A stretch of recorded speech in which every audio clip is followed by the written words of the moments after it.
Hi friends, welcome to Hi-Inno. Summer start ஆகிடுச்சி. சம்மருக்கு ஏற்ற மாதிரி இன்றைக்கி ஒரு ரெசிபி பார்க்க போகிறோம். பெரியவங்கலேருந்து குழந்தைங்க வரும் ரொம்ப விரும்பி சாப்பிடக்கூடிய குல்ஃபி எப்படி செய்கிறது அப்படிங்கிறத பார்க்க போகிறோம். எனக்கு பார்த்திங்கன்னா ஃபேட் அதிகமாக இருக்கிற பால் ஒரு 1/2 லிட்டர் பால் எடுத்துக்கோங்க.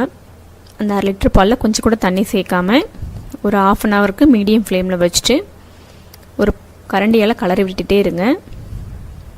அடி பிடிக்காமல் மீடியம் ஃப்ளேமில் வச்சுட்டு நல்லா கலக்கி விட்டுட்டே இருங்க. இந்த பால் ஒரு பாதி அளவுக்கு ஆகிற வரைக்கும் நல்லா காய்ச்சணும். இந்த ஓரத்தெல்லாம் பார்த்திங்கன்னா பால் ஏடெல்லாம் படிஞ்சிருக்கும், அதெல்லாம் எடுத்துடாதீங்க. அதோடு சேர்த்தே நம்ம கலக்கி விட்டுட்டே இருங்க. இப்போ பார்த்திங்கன்னா ஒரு பாதி அளவுக்கு பால் வந்து நல்லா காஞ்சிடுச்சு. அதுக்கப்புறமா உங்களுக்கு தேவைன்னா நீங்கள் சுகர் ஆட் பண்ணிக்கலாம். நான் அதில் சுகர் ஆட் பண்ணாமல் கண்டென்ஸ் மில்க் ஆட் பண்ணியிருக்கேன். நல்லா கலக்கி விட்டுட்டே இருங்க அடி பிடிக்காமல். இப்போ பார்த்திங்கன்னா பால் நல்லா கொதிச்சு ஓரளவுக்கு நல்லா சுண்டி வந்துடுச்சு. இந்த ஸ்டேஜில் கொஞ்சமாக ஏலக்காய் தூள் நான் சர்க்கரையோடு சேர்த்து பொடி பண்ணி அதை சேர்த்துருக்கேன். பார்த்திங்கன்னா ஒரு 10 பிஸ்தா வந்து கொஞ்சம் பொடியாக கட் பண்ணி வச்சுருக்கேன், அதை சேர்த்துக்கோங்க. அடுத்தது அதே 10 அளவு வந்து பாதாம், அதையும் பொடியாக கட் பண்ணி நம்ம அந்த பாலோட சேர்த்துக்கலாம். சேர்த்துட்டு ஒரு 2 நிமிஷம் நல்லா கொதிக்க விடுங்க.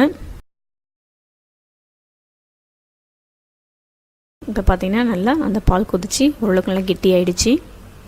பார்த்திங்கன்னா உங்களுக்கு தெரியும். ஸ்டவ் ஆஃப் பண்ணிவிடுங்க. இது கொஞ்சம் நேரம் நல்லா ஆறட்டும்.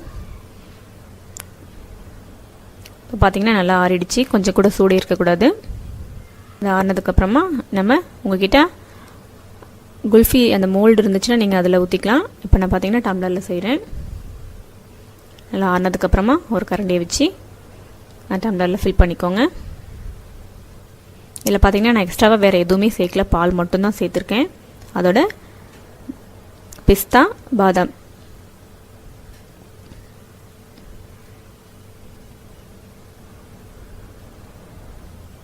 இந்த 2 கிளாஸ்லேயும் ஃபில் பண்ணிவிடுங்க.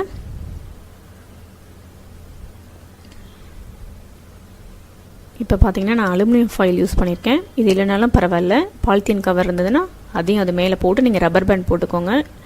இதுக்கு வந்து ரப்பர் பேண்ட் போடணுன்னு அவசியம் இல்லை. இதை பார்த்திங்கன்னா அப்படியே செட் ஆகிடும். இது எதுக்காக போடுறோம் அப்படின்னு பார்த்திங்கன்னா நம்ம ஃப்ரீசர் உள்ள வைக்கும்போது மேலே பார்த்திங்கன்னா அந்த ஐஸ் மாதிரி அந்த கிறிஸ்டல் மாதிரி படியாமல் இருக்கணும் அப்படிங்கிறதுக்காக தான் போடுறோம். கவர் பண்ணதுக்கப்புறமா இப்போ பார்த்திங்கன்னா ஐஸ்கிரீம் ஸ்டிக் ஃபஸ்ட்டு ஒரு சின்ன ஒரு நைஃப் வச்சு லைட்டாக ஓட்டை போட்டுக்கோங்க. இதில் பார்த்திங்கன்னா பாருங்கள் ஐஸ்கிரீம் ஸ்டிக் நான் யூஸ் பண்ணியிருக்கேன். இது வச்சதுக்கப்புறமா ஃப்ரீசரில் ஒரு 8 to 10 ஹவர்ஸ்க்கு வந்து நம்ம ஃப்ரீசரில் வச்சிடலாம்.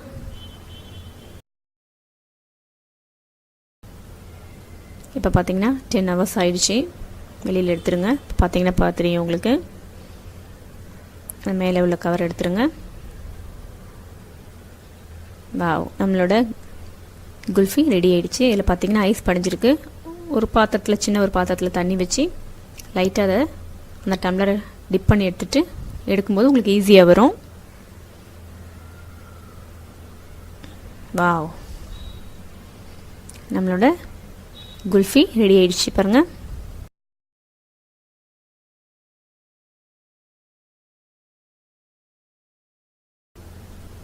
அவ்வளோதான், நம்மளோட குல்ஃபி ரெடி ஆகிடுச்சு. நீங்களும் இந்த ரெசிபி ட்ரை பண்ணி பாருங்கள். எப்படி இருந்தது அப்படின்னு உங்களோட கமெண்ட்ஸ் சொல்லுங்கள். இந்த வீடியோ பிடிச்சிருந்ததுன்னா லைக் பண்ணுங்கள், ஷேர் பண்ணுங்கள். தேங்க்யூ.